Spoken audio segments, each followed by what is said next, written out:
South Africa's High Court has allowed a class action suit seeking damages for the miners who developed a fatal lung disease. The infection is called silicosis. It's caused by exposure to silica particles found in sand, rock and mineral ores. Thousands of miners are believed to have contracted the disease while working underground. The court has also allowed a class action suit to go ahead on behalf of those who developed tuberculosis in the mines. We hold the view that in the context of this case, class action is the only realistic option through which most mine workers can assert their claims effectively against the mining companies.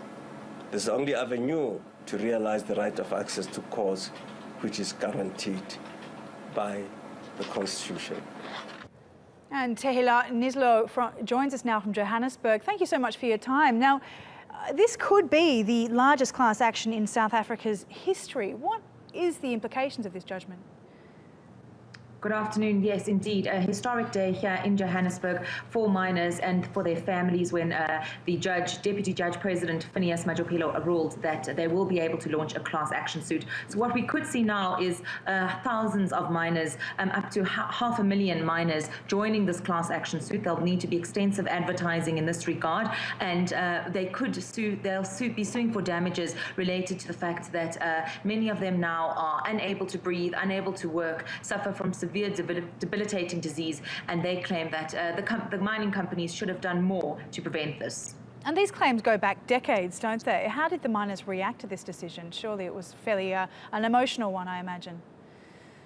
Indeed, they do go back to the 1950s already. So many of the miners who've been affected by this have already passed on. Some of the miners, however, today were in court. Some of their supporters also outside court. Really large excitement we saw from those mine workers today. Many of them have been fighting for so many years to try and get this case through, saying that that some of the lawyers have taken their money and not come back to them.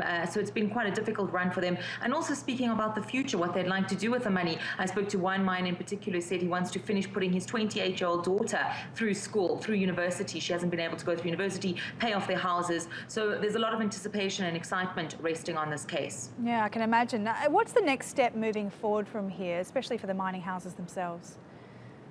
Well, we spoke to one of the representatives of the 6 largest mining houses. 32 in total are being sued, but 6 are the largest. They're going to face the biggest claims. And they're still studying the judgment. They could still decide to appeal it.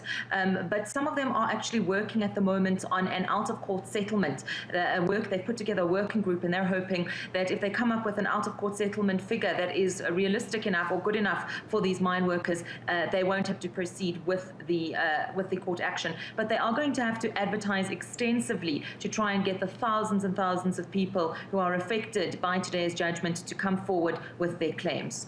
Tehillah, I really appreciate your comments there. Tehillah Niselow from Johannesburg for us.